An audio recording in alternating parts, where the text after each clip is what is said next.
Tak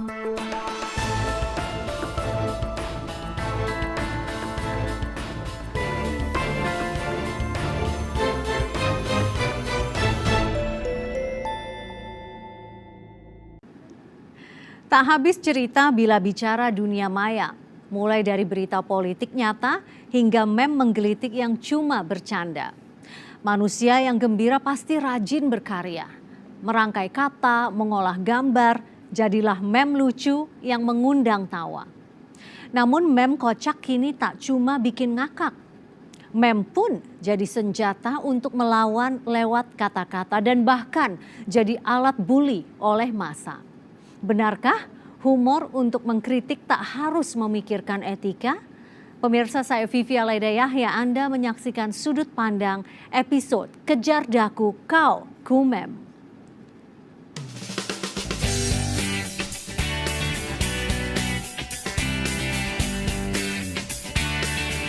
Keberadaan meme di Indonesia 3 tahun belakangan semakin ramai. Dari yang semula hanya lucu-lucuan saja, kini mulai bergeser menjadi media baru untuk melancarkan kritik. Objek meme-nya pun bermacam-macam, mulai dari presiden, politikus, aparat, hingga tukang bakso. Dari kondisi kota hingga perasaan orang.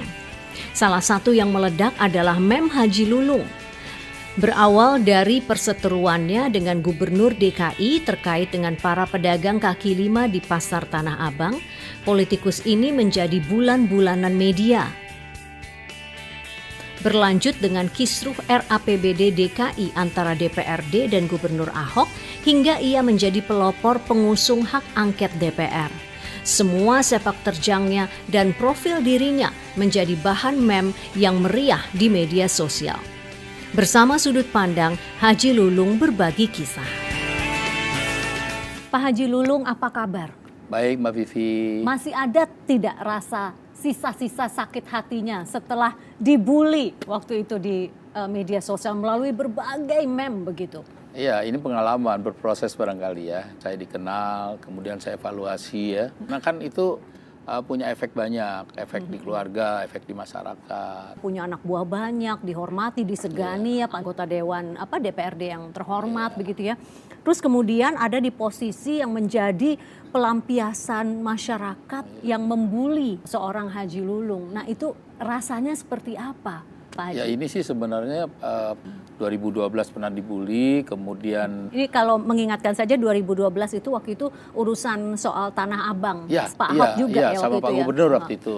Waktu itu saya cuma mengingatkan, jangan menertibkan pedagang kaki lima pada bulan puasa, menjelang Lebaran. Mereka sedang mengais rezeki.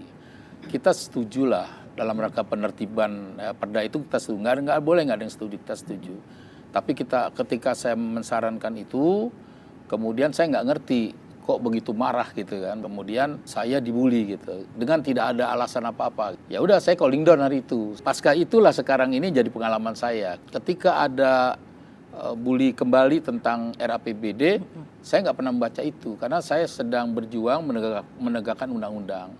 Ada teman yang mengingatkan, Bang ini abang nomor 5 di dunia terkenal. Trending topic. Ya trending topic saya bilang karena memang saya apatis persoalan itu. Udahlah kamu jangan ganggu saya. Nggak penting lah waktu itu ya. Nggak penting waktu itu. Cuma satu hari kemudian jam 10 pagi laporan lagi dia. Bang abang nomor 3 nih trending topic di dunia. Baru aku lihat. Saya bilang saya sudah melihat itu secara cerdas. Kemudian itu memang ada efeknya. Kenapa? Itu adalah hasil kreativitas masyarakat. Memunculkan kreator-kreator muda, punya efek sosial, kemudian punya efek seni, saya bilang, punya efek ekonomi. Hari ini saya bilang, saya ini menjadi ya tokoh komedian politik. Kenapa? Karena pesan-pesan meme-memean itu adalah pesan-pesan yang sosial, pesan nyeleteh, pesan ngejek, pesan membangun, pokoknya pesan lucu-lucuan lah ya. Ada, saya bilang, efek ekonomi di sana. Ada orang jual kaos, saya bilang ada orang jual gantungan kunci, saya bilang. Tapi kan ini maksudnya ya pasti mereka tidak rela lah ayahnya dihina, Iya, begitu betul. menjadi bahan ketawaan, Iya. begitu ya. Cuma waktu kita evaluasi sama-sama, dia lihat sama-sama kan, iya lucu-lucuan. Akhirnya lihat nih semua meme-nya Iya, dilihat ada begitu. satu yang sangat menarik, itu ada patung pancoran dipanggil sama Haji Lulung gitu. Itu sangat lucu tuh. Patung pancoran kok kagak ada. Oh, lagi dipanggil sama Pak Haji Lulung yang gitu. ini ya. Ini sangat lucu gitu. Yang kedua, gedung DPR itu sama dengan rambut saya katanya. jadi lucu. Ini dilihat sama-sama sama Bu Iya, Emma, iya, sama anak-anak. jadi- Ini malah tertawa, bukan Iya, merasa jadi- aduh terhina Iya, hari begitu. itu Haji Lulung jadi seni komedian. Tokoh seni komedian politik Tidak gitu. keberatan dengan julukan itu atau peran itu, Oh, Pak Haji. tidak. Justru aku happy aja waktu itu ya. Sehingga saya udah bagaimana mengkemas ini supaya yang pertama keluarga saya semangat, yang kedua saya menerimanya siap gitu. Nah ini efek-efeknya sekarang saya rasakan kan. Tadinya saya nggak ngerti kalau saya terkenal ya, nggak ngerti.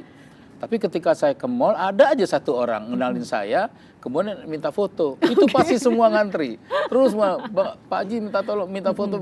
Ya aku sih terima-terima aja gitu. Baru sadar, oh kalau gitu saya dikenal. Dikenalnya di grassroots langsung gitu. Oh iya, oh itulah manfaat media sosial. Pak Haji kan bilang yang ada 2 meme yang membuat tertawa dan akhirnya meyakinkan keluarga ya sudahlah nggak apa-apa begitu ya.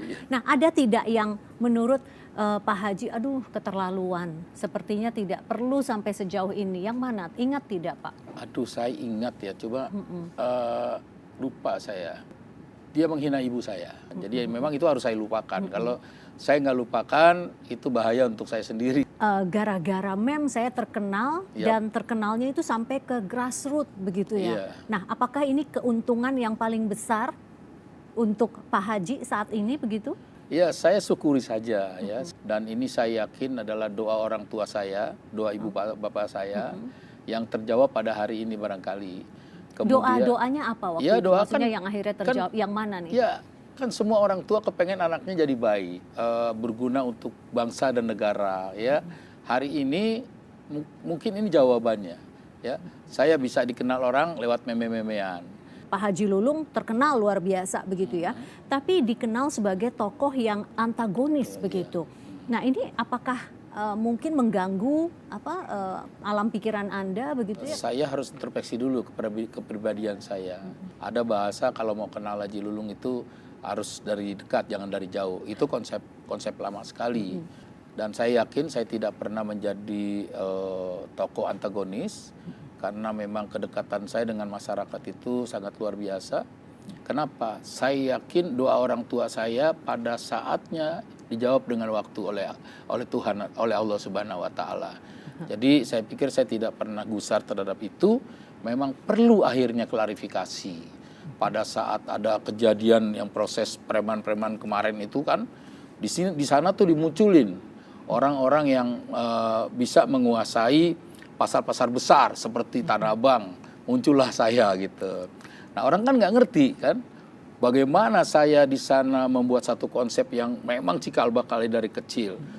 Bagaimana saya menciptakan lapangan pekerjaan. Nah, disitulah saya katakan sudahlah. Bagaimana saya memperbaiki orang-orang yang memang ya dikatakan preman itu. Ya udah, saya bilang bekerja. Nah, terkait dengan meme yang istilahnya menjustifikasi atau merayakan kekuatan Anda sebagai orang yang berkuasa, mungkin preman begitu ya. Kita lihat lagi ini tayangan-tayangan meme-nya ya. Karena banyak sekali meme ini yang mencerminkan berkuasanya Pak Haji begitu.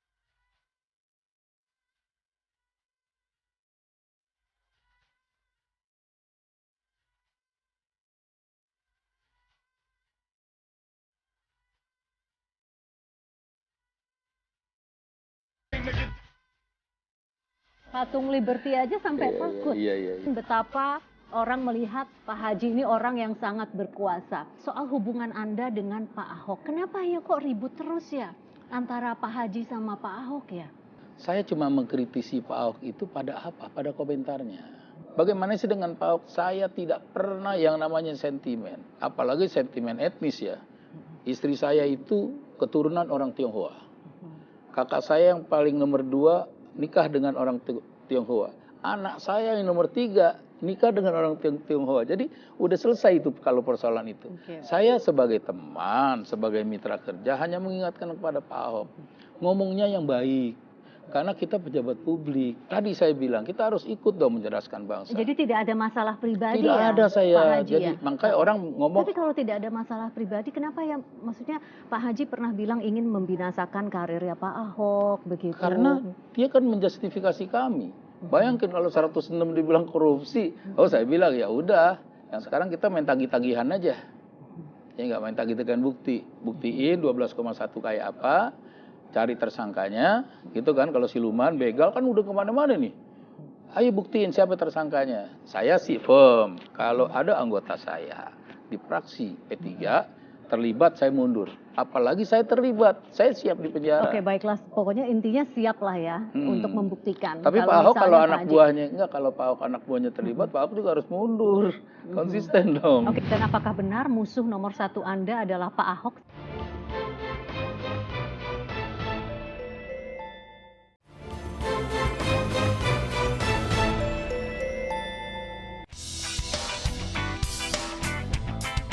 Eksistensi Haji Lulung sebagai objek meme demikian menancap. Tak hanya karena sepak terjangnya saat ini, hal-hal apapun yang terkait dengan politikus dari fraksi partai berlambang Ka'bah ini seperti cincin batu akik, belahan rambut, ataupun kesalahan ucap pada kalimat-kalimatnya berhasil menjadi lelucon segar di dalam meme. Bagaimana reaksi keluarga tentang hal itu? Ya pertama-tama ya saya ya kaget karena baru sembuh sakit. Tapi lama-lama itu kan kreasi seseorang ya. Kita harus menghargai juga. Ya nggak apa-apa, ini itu baik. Ya nggak masalah sih buat saya dan keluarga. Saya sempat ngomong sama bapak, udah deh Pak mundur aja kalau begini. Tapi ini lagi kasihan juga ya. Nggak apa-apalah, yang penting Bapak tuh sabar menerimanya. Ya, jadi saya sama anak-anak ya ngedukung aja. Meski pernah tersakiti oleh media sosial, namun sepertinya pria bercucu 4 ini tidak jera. Bagaimana ia menghadapinya? Ini meme yang ini kapan nih momennya? Ini waktu saya lebaran Betawi di Monas. Iya sih, kelihatannya sih memang akrab sekali ya, dekap-dekapan begitu ya, tangannya tuh genggamannya erat sekali ya. Kalau teman-teman sama Pak Ahok nih semua akrab. Tapi pernah makan siang bareng tidak? Oh pernah, waktu rekonsiliasi persoalan Tanah Abang saya makan bareng sama beliau. Saya Nah, cuma ingatkan Pak Ahok, boleh nggak saya saran nih, apa? Pakai jubir dong.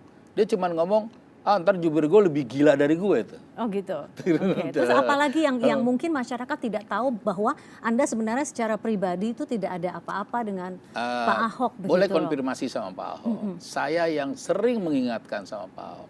Pak Ahok bicaranya hati-hati satu. Kedua, Pak Ahok saya konsisten. Akan mendukung kepemerintahan Anda sampai selesai. Sangat konsisten. Dan itu berkali-kali saya katakan. Saya siap pasang badan buat Pak Ahok tuh. Saya pernah ngomong gitu sama beliau, tapi ya itu gimana, saya masa mau pasang badan ketika kita dijustifikasi, kita difitnah, dihina, coba. Jadi susah, udah nggak ada lagi ya pasang-pasang badan. Merehabilitasi nama kita nih ketika Pak Ahok ngomong, makanya saya bilang, sudahlah berhentilah Pak Ahok ngomong pepesan kosong itu.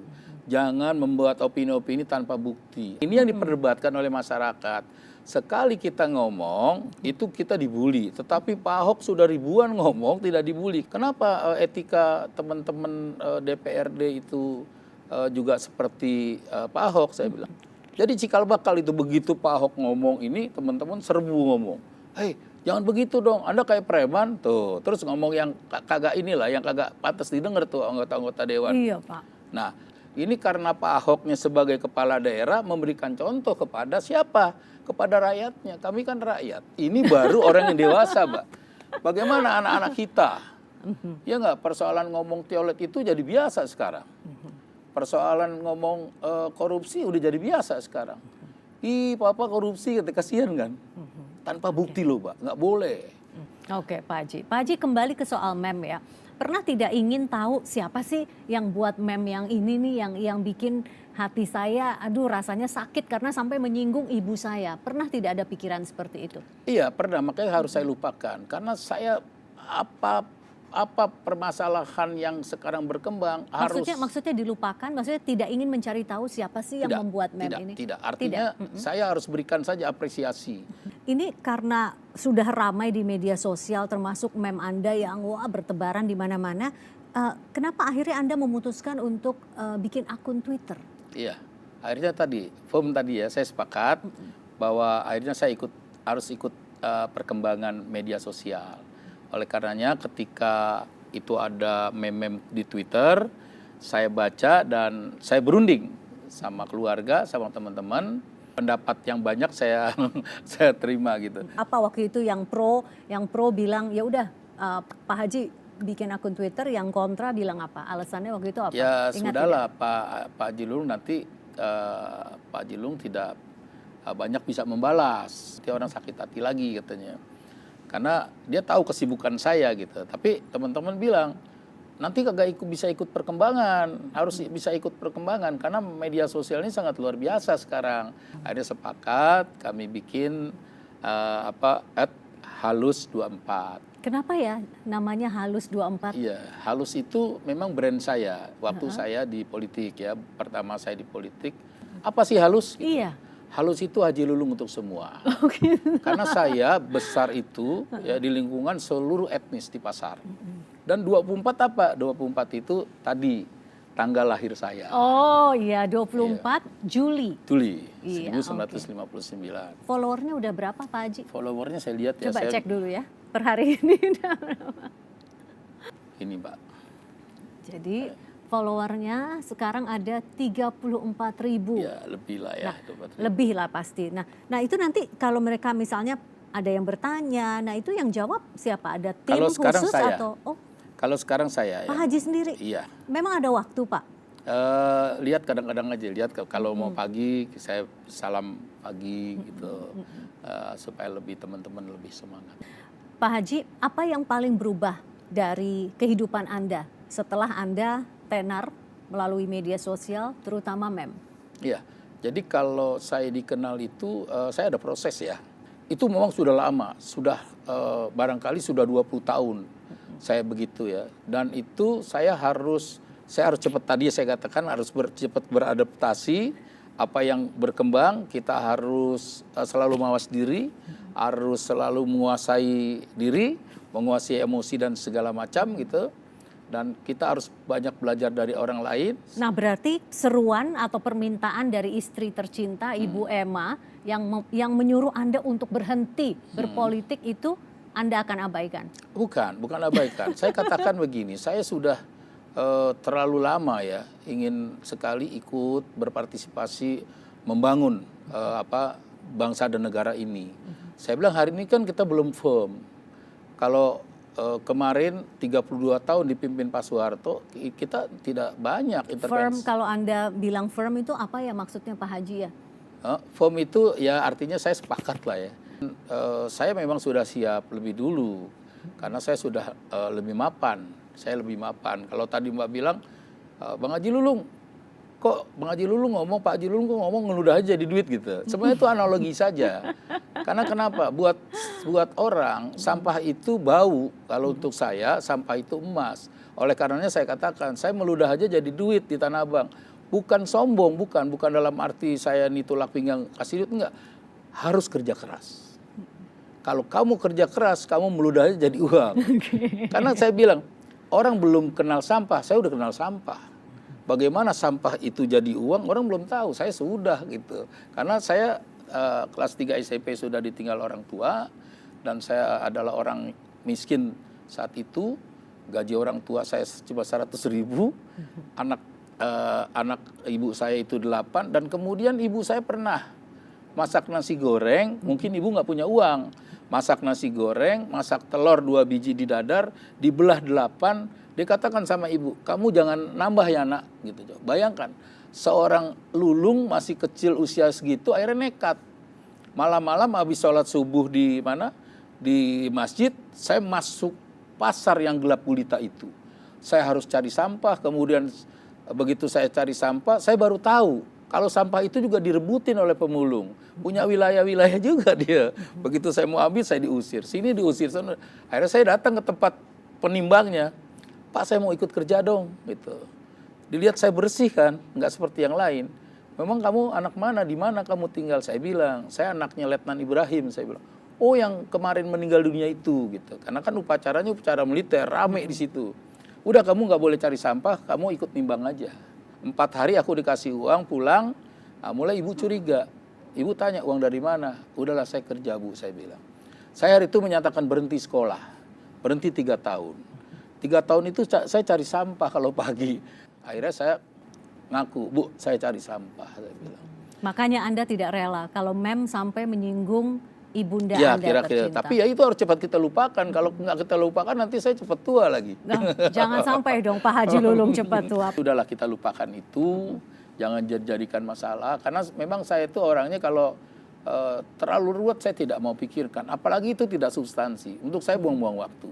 Tapi kalau dia seorang tokoh, dia seorang pejabat publik, bicaranya tidak substansi, saya sebagai anak pejuang, yang darahnya mengalir darah pejuang, saya harus mengeritik dia. Dan itu sah dalam undang-undang. Dan apakah benar musuh nomor 1 Anda adalah Pak Ahok saat ini? Enggak, saudara saya. Karena saya banyak belajar dari beliau. Dan saya tidak akan lakukan hal-hal yang sama dengan Pak Ahok. Omongnya sembarangan dan segala macam. Saya nggak mau. Karena saya harus diterima dengan masyarakat yang baik.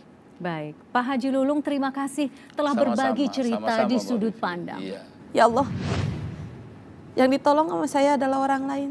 Tapi mudah-mudahan saudara saya terlepas saya jauh, ada juga yang ikhlas untuk nolong saudara saya.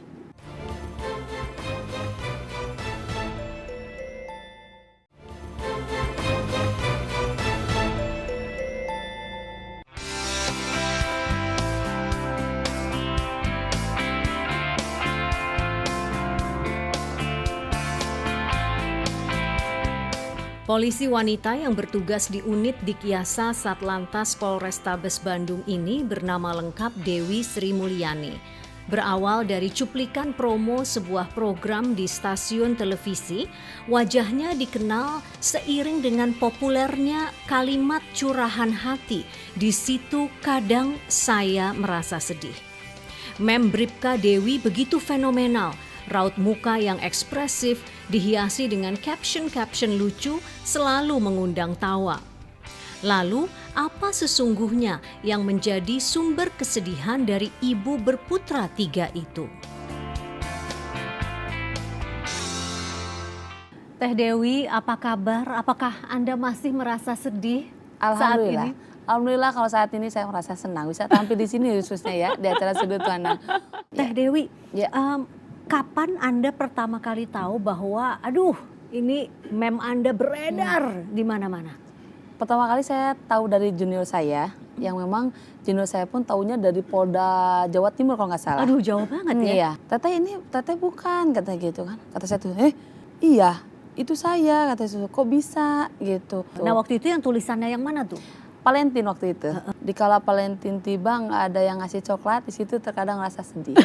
Nah itu yang pertama kali. Nah terus reaksi pertamanya waktu itu apa? Kalau yang pertama kali lihat itu, oh saya biasa aja, karena memang saya nggak terlalu ini ya kalau masalah apa. Nggak mengikuti perkembangan di seperti sosial itu media ya. begitu? Begitu tahu ternyata banyak, ya saya merasa itu kan kaget, sedih. Saya down juga gitu. Karena apa? Down dan sedihnya tuh kenapa Teh waktu itu? Karena memang kenapa kok jadi image-nya seperti ini gitu. Terlepas saya lihat wajah saya, kok jelek amat wajah saya di situ gitu. Itu yang Padahal aslinya cakep sekali ya ya. alhamdulillah lah. Nggak, berarti apa? Bagian yang mana yang membuat Anda kecewa? Lebih cenderungnya diparodikan karena memang pada saat saya di acara tersebut itulah realita yang memang secara saya pribadi ataupun secara saya kedinasan seperti itu dengan image seorang polisi kan yang kesannya tuh yang menakutkan gitu. Maksudnya Ya. kan ini kan kadang-kadang orang hanya melihat meme yang beredar tapi tidak melihat sumbernya dari mana.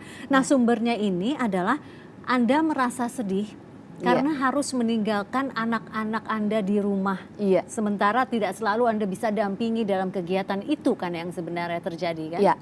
Secara pribadi itu, secara kedinasan pun kita mungkin ada sosok dalam tubuh polisi itu ada polisi laki-laki, ada polisi perempuan ataupun polwan.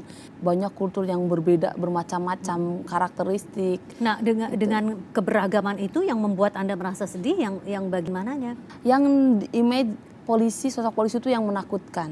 Sehingga dari anak kecil pun udah melihat sosok polisi itu yang sangat menakutkan gitu. Padahal ya kami terlepas dari seragam kami yang kami pakai itu ya kita manusia biasa. Ini kan dalam sebuah acara televisi begitu ya. Iya. Kepolisian berusaha menciptakan image yang lebih ramah begitu Iya. ya. Tapi kan akhirnya yang terkenal justru Anda dan diparodikan begitu ya.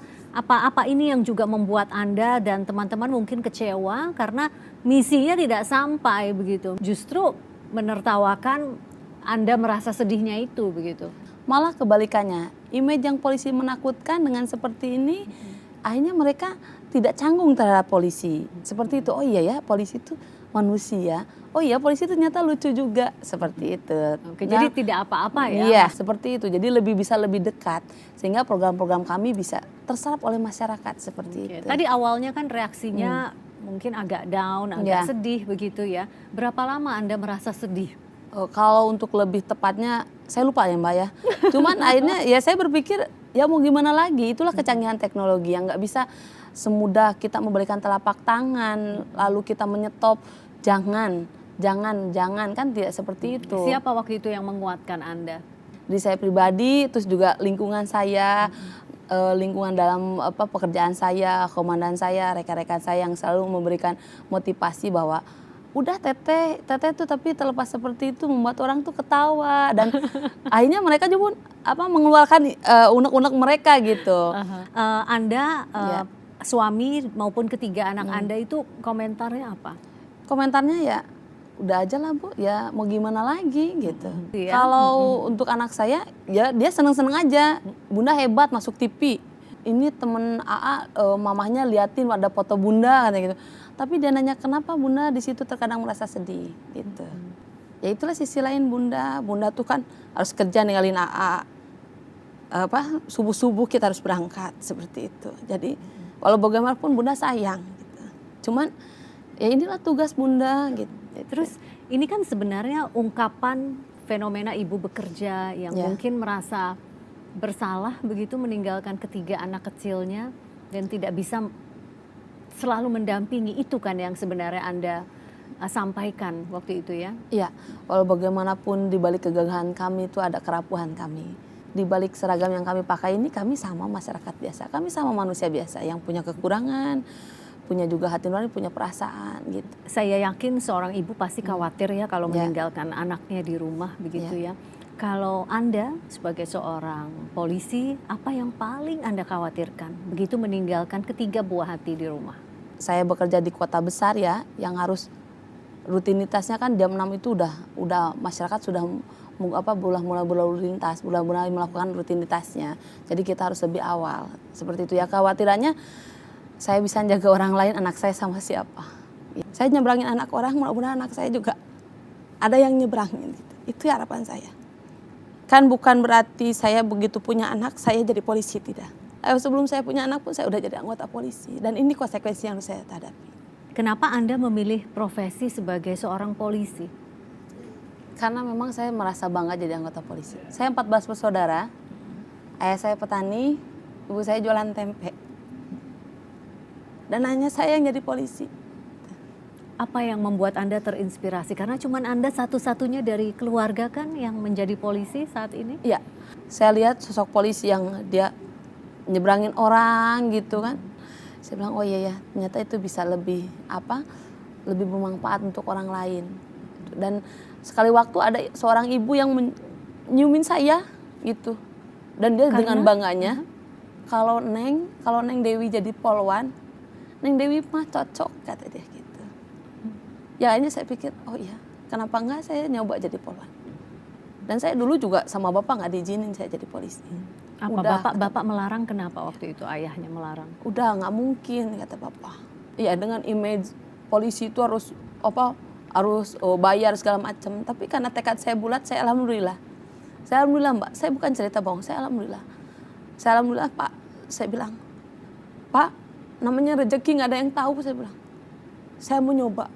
Kata bapak saya, ya latih dari sekarang, fisik, kata bapak Tuhan. Dan sekarang sudah berapa lama menjadi polisi? Saya udah 13 tahun alhamdulillah Mbak. Tidak ada penyesalan? Tidak ada.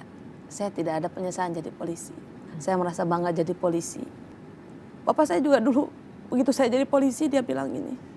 Karena saya memang dinasnya nggak di tempat saya, di rumah saya, di tempat kelahiran saya di Subang. Saya dinas di Bandung, ikut suami. Karena memang saya pun awal dinas di Polrestabes. Bapak tuh nggak punya anak polisi katanya. Karena kalau ada butuh apa-apa susah. Gitu. Tapi makanya dalam kegiatan saya pun saya berpikir begini. Ya Allah, yang ditolong sama saya adalah orang lain. Tapi mudah-mudahan saudara saya terlepas saya jauh, ada juga yang ikhlas untuk nolong saudara saya. Insya Allah. Nah itu. Di situ saya kadang sedih, di situ saya kadang sedih.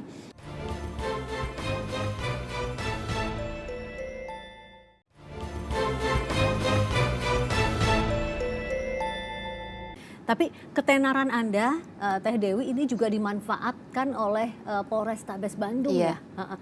Foto-foto Anda itu dicetak di flyer, Iya. begitu. Kemudian ada di baliho, Iya. begitu ya. Nah, seperti apa rasanya menjadi bagian dari itu semua? Perasaan saya ya, satu sisi saya merasa bangga bahwa mudah-mudahan apapun itu, walaupun mungkin pelantarannya sarannya saya, tetap saya berharap bahwa khususnya tugas kami sebagai anggota polisi itu bisa lebih dekat gitu Mbak, bisa lebih mudah direspon oleh masyarakat gitu.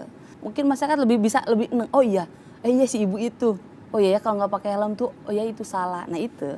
Ini kan saya dengar sudah bikin single juga, Alhamdulillah. begitu ya. Ya. Siapa yang menawarkan waktu itu? Waktu itu Mas Eka Gustiwana sama Mbak Nadia, dia terinspirasi dari saya, dan dia mau menjelaskan lagi sebenarnya dengan meme yang ada itu sebenarnya ceritanya tuh sedih loh. Ini curhatan seorang anggota polisi, terlepas dia anggota polisi, dia seorang ibu. Walau bagaimanapun polisi itu manusia, seperti itu. Nah, seperti apa liriknya? Liriknya tuh Coba seperti ini. dinyanyikan mungkin 2 potong bait deh. Di situ saya kadang sedih, di situ saya kadang sedih. Setiap kegiatan tak mutlak saya bisa menemani anak saya. Di situ saya kadang sedih, di situ saya kadang sedih. Itulah tugas seorang polisi. Bersama Eka Gustiwana dan Nadia Rafika, Bribka Dewi menelurkan singlenya yang diadaptasi dari speech composing Di Situ Kadang Saya Sedih. Lagu dan juga nada sambung yang didedikasikan untuk para petugas kepolisian Republik Indonesia ini diunggah awal Maret lalu dan kini sudah mengantongi 5.000 jempol yang menyukainya. Demi bangsa dan negara. Di situ saya kadang sedih, di situ saya kadang sedih. Setiap kegiatan tak mutlak saya bisa menemani anak saya. Pernah merasa tidak ya bahwa orang kok kayaknya tidak berempati dengan apa yang saya sampaikan ya, sehingga tega membuat meme-meme yang memparodikan saya? Pernah tidak terpikir? Pernah terpikirkan. Cuman ya itu kan hak orang dan saya nggak bisa ngelarang itu. waktu awal itu saya nggak mau tampil tuh. Masih kecewa Iya begitu? gitu, kenapa kok jadi image-nya seperti ini. Tapi yang akhirnya saya harus menjelaskan. Apa dibalik cerita itu, apa dibalik kata-kata itu. Sudah berhasil menata hati? Iya, alhamdulillah. Nah, setelah ini apa rencananya? Kalau untuk rencana saya mudah-mudahan sekali lagi ya bisa polisi secara kedinasan saya bisa lebih dekat lagi terhadap masyarakat. Secara pribadi saya, anak saya bisa lebih mengerti terhadap saya. Sehingga pada kondisi apapun dia bisa menerima saya. Namanya tuh menyadari, oh ya ini tugas ibu saya. Memang sebelumnya tidak? Ya, komplain anak saya. Kapan Bunda libur? Bunda kok berangkatnya subuh terus? Adik takut, mamanya datangnya suka lama. Kemudian bagaimana Anda berusaha menenangkan buah hati Anda? Ya makanya saya bersyukur dengan adanya meme ini, akhirnya anak saya efeknya dia lebih mengerti. Oh iya, Bunda mau kerja. Bunda kerja ya Nak ya. Titip, tunggu jangan sampai kemana-mana sampai mama datang. Pintu kuncinya sayang Nak. Tapi saya pasrah aja. Saya ngadap kiblat, saya bilang, ya Allah, saya titip semuanya. Saya titip anak saya pergi gitu. Dan saya tak lepas, saya pasti memanggil ibu saya dan bapak saya. Walaupun ya dengan berjuta kekhawatirannya itu konsekuensi yang harus saya berusaha harus tetap semangat, saya harus tetap bisa melaksanakan tugas dengan profesional. Teh Dewi, terima kasih Ya, sudah terima kasih berbagi banyak. cerita di sudut pandang. Sama-sama, terima kasih banyak. Saya ketika saya mau update di sosial media apapun, saya selalu berpikir dulu, berbahaya nggak? Bukan bahaya, bukan hanya sekadar membuat jaim ya, tapi konsekuensinya nanti apa?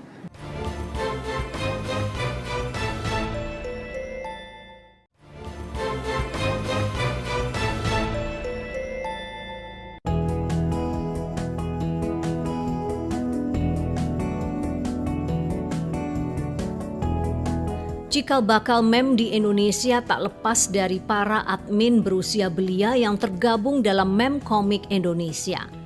Apa motif yang melatar belakangi dan apa saja konsekuensi membuat meme yang berpotensi viral ini? Simak penuturan Andrew, pegiat meme, dan Tuhu Nugraha, seorang pengamat media sosial bersama sudut pandang berikut.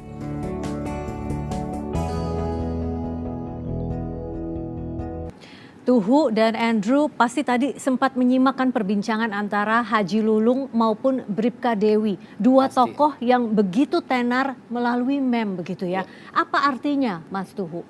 Meme itu artinya kan sebenarnya sesuatu yang kemudian menyebar. Apa yang menjadi menyebar?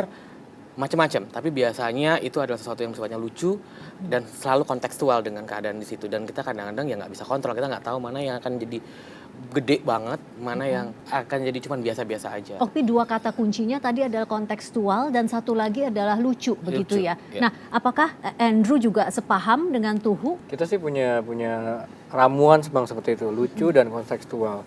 Tapi sebenarnya apapun yang kita merasakan di kehidupan sehari-hari, semua orang merasa yang sama, itu bisa jadi hit juga. Nah, kalau khusus untuk kasusnya Bribka Dewi deh begitu ya. Kenapa kata-kata saya merasa sedih bisa hits begitu ya? Kenapa ya Andrew? Kemarin sih waktu kita mencoba bikin sesuatu tentang Mbak Bribka Dewi ini, jarang sekali kita bisa ngelihat sosok polisi yang bagaimana dia bisa mengungkapkan perasaan secara grafik banget. Ya keluar air mata dan memang kita jarang sekali melihat sosok polisi seperti itu, apalagi teksnya itu, dia ngomongnya itu salah satu hal yang menurut kita beda. Di situ kadang saya sedih. Waktu itu anak-anak coba bikin bagaimana supaya lebih lucu tagline-nya. Di situ kadang saya merasa sedih. Nah itu akhirnya kita coba bikin hal-hal kontekstual yang sesuai dengan kehidupan kita sehari-hari. Kenapa kita sedih? Saya melihat orang lain dikasih coklat, padahal saya enggak. Di hari Valentine ya, itu benar-benar meledak karena semua orang merasakan hal yang sama. Dalam kasus Haji Lulung ya, kan kesannya itu sebenarnya membuli gitu, mengolok-olok begitu ya. Kenapa bisa melejit? Kalau tadi dibilang bahwa ya seharusnya jangan sampai menyinggung gitu kalau Andrew tadi bilang. Satu hal yang saya temukan bahwa orang Indonesia kadang-kadang tidak berani untuk ngomong langsung. Jadi yang mereka lakukan adalah di belakang layar karena dia merasa ketika dia dalam tanda kutip membuli di belakang layar, dia nggak merasa berdosa. Karena kita bukan budaya yang ekspresif. Berarti meme ini hanya salah satu wadah ya untuk mengekspresikan apa yang ada di pikiran orang-orang. Nah khusus untuk meme komik Indonesia, nah ini siapa penggiatnya, ini isinya siapa, demografinya seperti apa? Meme komik Indonesia tuh didirikan tahun 2012. Ada satu anak SMP kelas 3 dari Jogja. Dia yang memperkenalkan bagaimana meme itu sebenarnya dia ngambil dari beberapa culture di luar yang sudah memparodikan kegiatan sesuatu yang kontekstual dengan cara ya lebih kayak ya, irony lah bagaimana. Dari sisi kita sebagai digital agency, kita coba bekerja sama dengan mereka dan itu akhirnya berkembang mempunyai banyak aset di luar Facebook seperti Twitter dan website, dan kita juga masuk ke Instagram juga. Apa yang dilakukan penggiat meme begitu ya kan ternyata ada dampaknya secara pribadi, secara personal untuk orang lain. Apakah justru sesuatu yang negatif untuk seseorang dan harus hati-hati kalau membuat meme itu ya jangan sampai ada yang tersinggung lah begitu. Itu sebenarnya pastinya kita perlu ada aturan main seperti itu juga. Tapi di sisi lain kita juga nggak bisa menghindari, seperti tadi saya ngobrol dengan manajernya timnya Bripka Dewi juga, ya harus ditanggapi dengan yang santai aja. Karena memang mungkin akan terjadi shocking generations. Ketika artinya shocking generation, shocking adalah apa? generasi misalnya yang tidak terbiasa dengan itu, dengan online dan segala macam, tiba-tiba kok saya dibikin seperti ini. Kenapa? Kenapa? Saya Salah apa? Pasti belum salah saya apa? Kalau generasi yang sebelumnya pasti akan marah-marah, saya tuntut nih ke pengadilan, nggak akan menyelesaikan masalah. Yang paling benar ya cara Syahrini menanggapi meme-nya dia. Kenapa Syahrini Anda jadikan contoh? Karena dia menanggapinya dengan justru dia bikin acara, terus dia ketawain sendiri. Wah keren, saya jadi bacang hari ini gitu. Semakin Anda marah, minta dihapus, semakin banyak itu akan keluar dan semakin ganas. Kita kalau misalnya kita ngomong meme sebagai kritik sosial, itu lumayan works. Kayak kemarin kita punya meme tentang kota Bekasi gitu ya. Pemkotnya itu malah berbenah, dan itu menurut kita sendiri sih sebagai masyarakat Indonesia itu adalah salah satu langkah positif bagaimana suara kita, masyarakat yang biasa aja gitu ya, bukan sebagai petinggi, menjadi terdengar. Dan itu yang menurut aku adalah suatu revolusioner baru di bidang media. New media itu adalah meme. Dan di belakang new media ini para penggiatnya adalah anak-anak berumur 14 hingga 24 tahun. Mereka yang paling aktif membuat. Andrew, apa etikanya ya kalau membuat meme? Karena bagaimanapun juga kan pasti ada orang-orang yang tersinggung begitu. Nah jangan sampai penggiat meme ini malah ya kena masalah begitu. Ada tidak etikanya?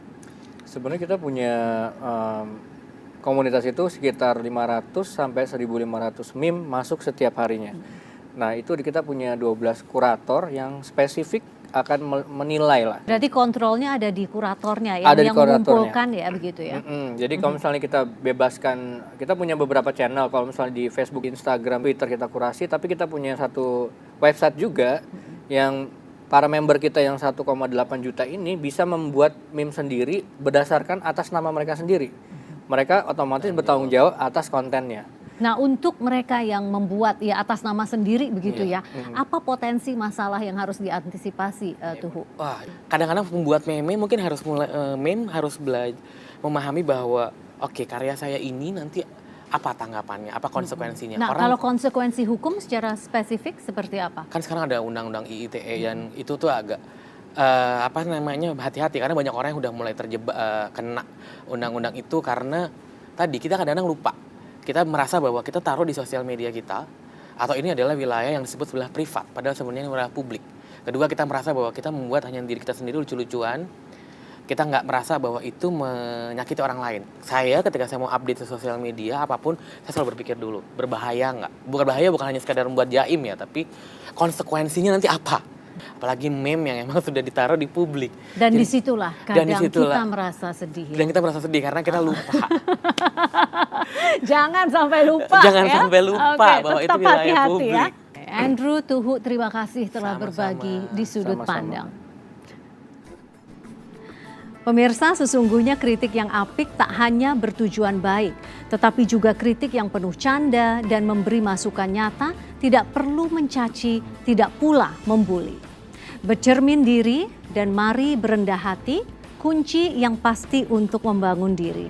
Saya Vivi Alaida Yahya, sampai jumpa.